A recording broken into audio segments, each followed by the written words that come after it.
दुनिया सारी एक दो को ठुकराती है ना। बाप प्यार करते हैं तो उन बाप को तुम बच्चों ने ही जाना है, और कोई जानते भी नहीं है।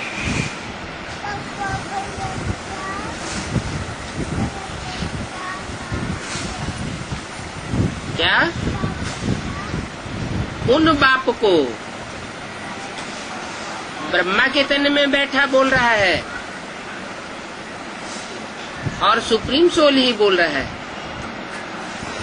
छाछठ की बात है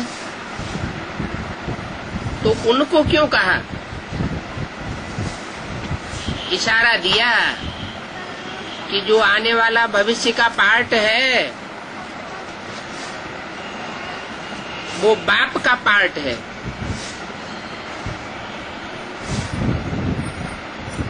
उनको सिर्फ तुम बच्चों ने जाना है।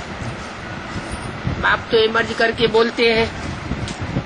बाप कहते हैं जो मैं हूँ और जैसा हूँ, और मैं कितना बड़ा हूँ बताओ। हमारा बाप कितना बड़ा है?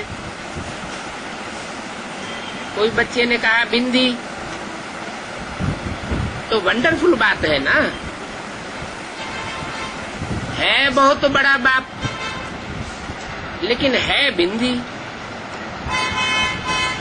परमपिता परमात्मा पतित पावन तुम्हारा बाप कितना बड़ा है तो कहते बिंदी है, और तो कोई जानते ही नहीं। बच्चे भी घड़ी घड़ी भूल जाते हैं।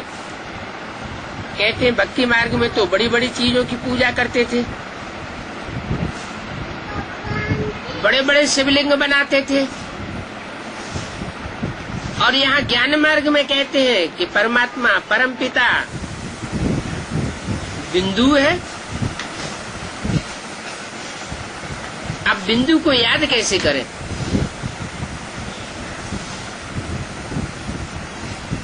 बिंदु तो थोड़ी देर याद आता है फिर खिसक जाता है,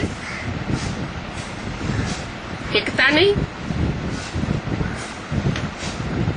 अरे बिंदी आत्मा होगी तो बिंदी को ही याद करेगी ना। बच्चे देवान में रहते हैं तो बिंदु बाप की याद नहीं आती। पहले आत्म की स्थिति पक्की करें। आत्म की स्थिति पक्की होगी तो बाप की याद आवेगी। आत्मा जानती है हम बिंदी है, और हमारा बाप भी ऐसे ही है। आत्मा ही प्रेसिडेंट बनती है, आत्मा ही नौकर बनती है, सारा पार्ट बिंदी ही बजाती है। दुनिया में जो भी पार्टधारी है उनकी आत्मा बिंदी है, लेकिन बाप है सबसे जास्ती स्वीट। उस बाप को सब याद करते हैं, कहते हैं हे पतित पावन दुख हरता सुख करता आओ।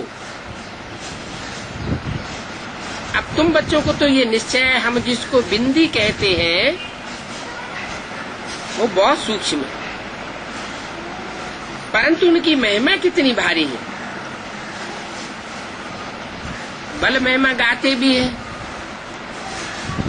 कहते हैं ज्ञान का सागर है, शांति का सागर है, परंतु समझते नहीं है कि वो कैसे आकर के सुख और शांति देते हैं।